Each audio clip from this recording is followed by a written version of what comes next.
आज का एपिसोड शुरू होते ही वातावरण में एक अजीब सी दहशत और खामोशी है।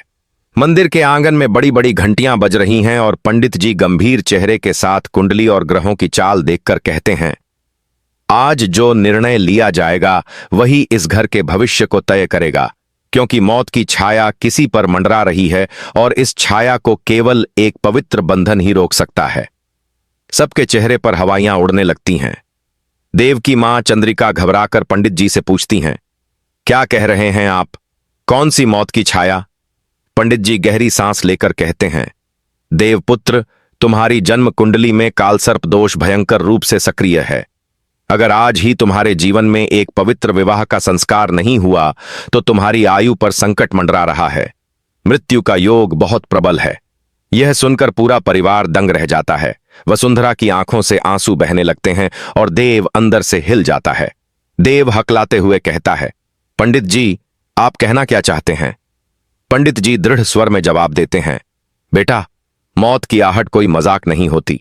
अगर आज रात 12 बजे से पहले तुम विवाह नहीं करते तो सुबह का सूरज शायद तुम्हारे लिए न उगे। यह सुनकर सबकी सांसें थम जाती हैं। परिवार की औरतें घबराकर एक दूसरे को देखती हैं। सोनाली, देव की भाभी, धीमे स्वर में कहती है, यह सब अंधविश्वास है, हमें इस पर विश्वास नहीं करना चाहिए। लेकिन चंद्रिका उसे डांट देती हैं और कहती हैं, चुप रहो सोनाली, पंडित जी की बातों में कभी झूठ नहीं होता। वसुंधरा की आंखें देव के चेहरे पर टिक जाती हैं। वह कांपती हुई आवाज में कहती है, देव, अगर सचमुच तुम्हारी जान पर खतरा है तो मैं तैयार हूं तुम्हारे साथ शादी करने के लिए, चाहे समाज कुछ भी कहे, चाहे परिवार क्या सोचे। सब दंग रह जाते हैं। देव की सांसें तेज हो जाती हैं। उसका दिल कह रहा होता है कि यही सही है, यही वह पल है जिसका इंतजार उसे हमेशा से था। लेकिन तभी सोनाली फिर जहर घोलती है और कहती है, वाह, मौका पाते ही वसुंधरा ने अपनी चाल चल दी। अब इसे देव से शादी करनी है ताकि इस घर की बहू बन सके। वसुंधरा चुप हो जाती है। उसके आंसू उसके गालों पर लुढ़कते हैं। देव अचानक गुस्से से सोनाली की ओर देखता है और कहता है, बस करो भाभी, अगर आज वसुंधरा ने यह कदम न उठाया तो शायद मैं कल जिंदा ही न रहूं। यह कोई खेल नहीं है, यह मेरी जिंदगी और मौत का सवाल है। उसकी आवाज मंदिर में गूंज जाती है। वसुंधरा कांपते हुए देव के पास आती है और धीरे से उसका हाथ पकड़ लेती है। उस पल देव और वसुंधरा की आंखों में जो आंसू होते हैं, उनमें एक दूसरे के लिए असीम प्रेम झलकता है। पंडित जी तुरंत आदेश देते हैं कि शादी की तैयारी करो, वरना देर हो जाएगी। मंदिर के सेवक जल्दी जल्दी फूलों और सजावट की व्यवस्था करने लगते हैं। घी के दिए जलाए जाते हैं, शंख बजते हैं और वातावरण पवित्र मंत्रों से गूंज उठता है। देव और वसुंधरा अग्नि के सामने बैठते हैं।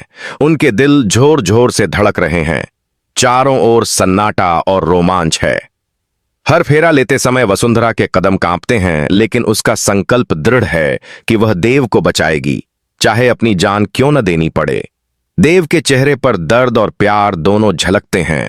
वह हर मंत्र के साथ वसुंधरा की आंखों में देखता है और मन ही मन कहता है, अगर सचमुच मौत मेरा पीछा कर रही है तो भी मुझे अब कोई डर नहीं, क्योंकि तू मेरे साथ है वसु।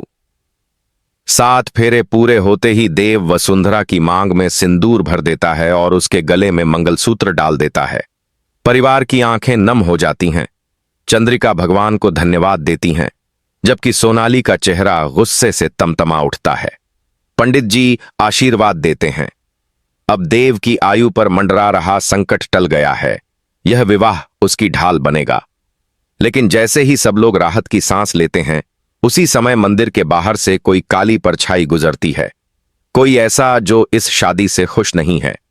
कैमरा उस परछाई पर रुकता है और बैकग्राउंड में यही आवाज गूंजती है, क्या यह शादी वाकई देव को मौत से बचा पाएगी या यह शुरुआत होगी किसी और बड़े तूफान की?